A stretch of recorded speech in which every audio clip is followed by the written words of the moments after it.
ವೀರಚಂದ್ರಹಾಸ ಅನ್ನುವಂಥ ಒಂದು ಯಕ್ಷಗಾನವನ್ನು ಸಿಲ್ವರ್ ಸ್ಕ್ರೀನಿಗೆ ತರಬೇಕು. ಅದರ ನಾನು ಕಂಡಂಥ ಚಿಕ್ಕ ವಯಸ್ಸಿಂದ ಏನು ಯಕ್ಷಗಾನನ ಕಂಡ್ಕೊಂಬಂದಿದ್ದೆ ನಾನು. ಸೊ ಅದರಲ್ಲಿ ಪ್ರತಿ ಸಲವೂ ಪಾತ್ರಧಾರಿಗಳು ಸನ್ನಿವೇಶವನ್ನು ಬಣ್ಣಿಸ್ತಾ ಇರಬೇಕಾದ್ರೆ ಅದು ಮನಸ್ಸೊಳಗೊಂದು ಏನೋ ಒಂದು ಇಮೇಜನ್ನು ಕ್ರಿಯೇಟ್ ಮಾಡಿತ್ತು.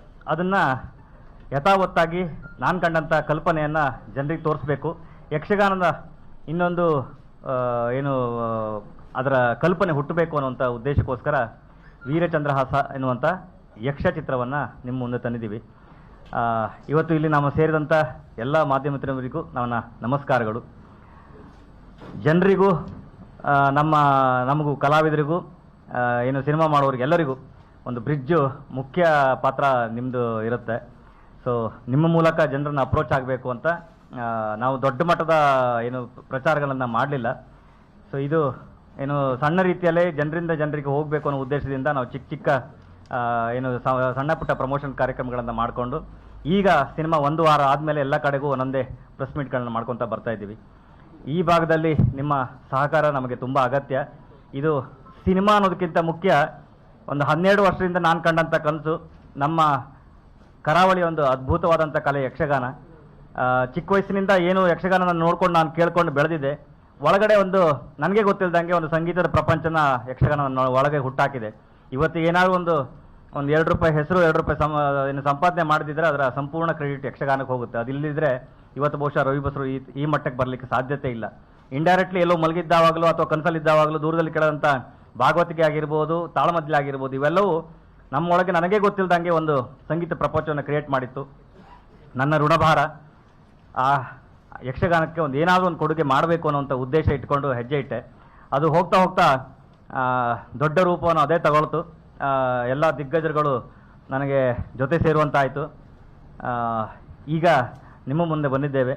ಸೊ ಈ ಭಾಗದ ಜನರಿಗೆ ಯಕ್ಷಗಾನದ ಏನು ವೀರಚಂದ್ರಹಾಸ ಎನ್ನುವಂಥ ಯಕ್ಷ ಚಿತ್ರವನ್ನು ಜನರಿಗೆ ಪರಿಚಯ ಮಾಡಿಸ್ಬೇಕು, ಜನರು ಇದ್ರ ಬಗ್ಗೆ ತಿಳಿಯುವಂತಾಗಬೇಕು. ನಮ್ಮ ಕರಾವಳಿಯ ಗಂಡು ಕಲೆ ಜಗದಗಲಕ್ಕೂ ಇದರ ವಿಷಯಗಳನ್ನು ಹಂಚುವಂತ ಆಗಬೇಕು ಅಂತ ನನ್ನ ಉದ್ದೇಶ. ಹಾಗಾಗಿ 18ನೇ ತಾರೀಕು ರಿಲೀಸ್ ಆಯಿತು. ಒಂದು ಅದ್ಭುತವಾದಂಥ ರೆಸ್ಪಾನ್ಸ್ ಸಿಕ್ಕಿ ಎಲ್ಲ ಕಡೆಗೂ ಜನರ ಮಾತಾಡೋದನ್ನ ಕೇಳಿದವಾಗ ಎಲ್ಲೂ ನಮಗೊಂದು ಒಳಗಡೆ ಯಶಸ್ಸು ಸಿಕ್ಕದಂಥ ಖುಷಿ, ಮಾಡಿದಂಥ ಕೆಲಸಕ್ಕೆ ಒಂದು ಆತ್ಮತೃಪ್ತಿ ಈ ಸಿನಿಮಾ ನಮಗೆ ತಂದುಕೊಟ್ಟಿದೆ. ನಿಮ್ಮೆಲ್ಲರ ಒಂದು ಅದ್ಭುತವಾದಂಥ ಸಹಕಾರವನ್ನು ಕೇಳುತ್ತಾ ಈ ಪ್ರೆಸ್ ಮೀಟಿಗೆ ನಾನು ಬಂದಿದ್ದೇನೆ. ಬೇರೆ ಕಡೆ ಅಂದರೆ ಬೆಂಗಳೂರಲ್ಲಿ ತುಂಬ ಚೆನ್ನಾಗಿದೆ. ಮೈಸೂರಲ್ಲಿ ಈಗ ಮೊನ್ನೆ ಹೋಗಿ ಪ್ರೆಸ್ ಮೀಟ್ ಮಾಡಿ ಬಂದಾದ್ಮೇಲೆ ಒಂದಿಷ್ಟು ಬಲ ಸಿಗ್ತದೆ. ಅದಾದಮೇಲೆ ಅದನ್ನು ನೋಡುವ ದೃಷ್ಟಿಕೋನ ಗೊತ್ತಾಯ್ತು. ಎಲ್ಲರೂ ಅದನ್ನ ಸಿನಿಮಾ ಆ್ಯಂಗಲಲ್ಲಿ ನೋಡ್ತಾ ಇದ್ರು. ಸೊ ನಾನು ಪರ್ಪಸ್ಲಿ ಎಲ್ಲ ಕಡೆ ಪ್ರೆಸ್ ಮೀಟ್ ಮಾಡ್ತಾ ಇದ್ದೆ ಉದ್ದೇಶವೇ ಇಷ್ಟು. ಇದು ಸಿನಿಮಾ ಅಂತ ಅಲ್ಲ, ಒಂದು ನಮ್ಮ ಅದ್ಭುತವಾದಂಥ ಕಲ್ಚರ್ ಕಲೆ ಇದು. ಅದರದ್ದೇ ಆದಂಥ ಶೈಲಿಯಲ್ಲಿ ನೋಡಿ ಒಂದು ದೃಷ್ಟಿಕೋನ ಬದಲಾಗುತ್ತೆ, ನೋಡುವ ದೃಷ್ಟಿಕೋನ. ಅದ್ರ ಜೊತೆಗೆ ಪುರಾಣಗಳನ್ನು ಕಥೆಗಳನ್ನು ಕೇಳುವಂಥ ಒಂದು ಬ್ಯೂಟಿಫುಲ್ ಆರ್ಟ್. ನಮಗೆ ಗೊತ್ತಿಲ್ಲದಂಗೆ ಎಷ್ಟೋ ಇನ್ಫಾರ್ಮೇಷನ್ಗಳು ಬುಕ್ಕಲ್ಲೂ ಇಲ್ಲ. ಯಕ್ಷಗಾನದಲ್ಲಿ ಏನು ಪಾತ್ರಧಾರಿಗಳು ಮಾತಲ್ಲಿ ಹೇಳುವಂಥ ಸಂಬಂಧಗಳ ಲೀಸ್ಟ್ ಇದೆಯಲ್ಲ, ಅದು ಬುಕ್ಕಲ್ಲೂ ಸಿಗಲ್ಲ. ಸೊ ಇಷ್ಟೊಳ್ಳೆ ಇನ್ಫಾರ್ಮೇಷನ್ ಇರುವಂಥ ಒಂದು ಭಂಡಾರವನ್ನು ನಾವು ಯಾಕೆ ಒಂದು ಸೀಮಿತವಾಗಿ ಇಟ್ಕೊಂಡಿದ್ದೇವೆ? ಇದು ಹೊರಗಡೆ ಬರಬೇಕು ಅನ್ನೋದು ಒಂದು ಮೊದಲ ಹೆಜ್ಜೆ ಅಷ್ಟೇ. ಇದು ಮುಂದೆ ಗೊತ್ತಾಗಿಲ್ಲ. ಹಾಂ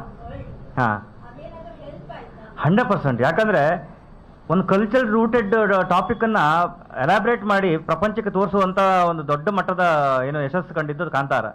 ಅದರಿಂದ ಇನ್ಫ್ಲುಯೆನ್ಸ್ ಆಗಿ ನಾವು ಬಂದ್ವಿ ಅಂತ ಹೇಳಿದ್ರು ತಪ್ಪಾಗ್ಲಿಕ್ಕಿಲ್ಲ. ಯಾಕಂತ ಹೇಳಿದ್ರೆ ಒಂದು ಆ ದಾರಿಯೇ ನಮ್ಗೆ ಇನ್ನೊಂದು ದಾರಿಗೆ ಮಾಡಿಕೊಡುವಂಥದ್ದು. ಸೊ ಇಲ್ಲಿ ನಾನು ಹೊರಟಂಥ ದಿಕ್ಕು ಒಂದು 12 ವರ್ಷ ಹಿಂದೆ ನಾನು ಪ್ರಯತ್ನ ಮಾಡಿದ್ರು. ಅದಕ್ಕೆ ಬಹುಶಃ ಬಲ ಕಾಂತಾರ ಆಗಿರ್ಬೋದು ಅಲ್ಲ, ಕಾಂತಾರ ಆಗಿದೆ ಅಂತ ಹೇಳ್ತೀನಿ. ಸೊ ಯಾಕಂತ ಹೇಳಿದ್ರೆ ಈ ಥರದ ಎಷ್ಟೋ ರೂಟೆಡ್ ಕಲ್ಚರ್ ಆರ್ಟ್ ನಮ್ಮ ಕರ್ನಾಟಕದ ತುಂಬ ವಿಭಾಗದಲ್ಲಿದೆ. ಉದಾಹರಣೆಗೆ ನಮ್ಮ ನಾರ್ತ್ ಕರ್ನಾಟಕದಲ್ಲಿ ಬಯಲಾಟ ಇದೆ. ಸೊ ಇದನ್ನು ನೋಡಿ ಇನ್ಸ್ಪೈರ್ ಆಗಿ ಆ ಕಲೆ ಅಟ್ಲೀಸ್ಟ್ ಹೊರಗಡೆ ಬರಲಿ. ಎಲ್ಲೋ ಅಂದರೆ ಸೀಮಿತವಾಗಿರುವಂಥ ಆರ್ಟ್ಗಳು ಹೊರಗಡೆ ಬಂದರೆ ಒಂದಿಷ್ಟು ನಮ್ಮನ್ನು ನೋಡುವ ದೃಷ್ಟಿಕೋನಗಳು ಪ್ರಪಂಚದ ಆ್ಯಂಗಲಲ್ಲಿ.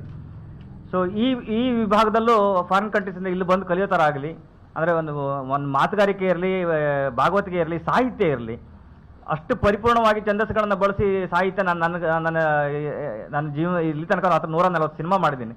140 ಸಿನಿಮಾದಲ್ಲೂ ನನಗೆ ಇಷ್ಟು ಪರಿಪೂರ್ಣ ಏನು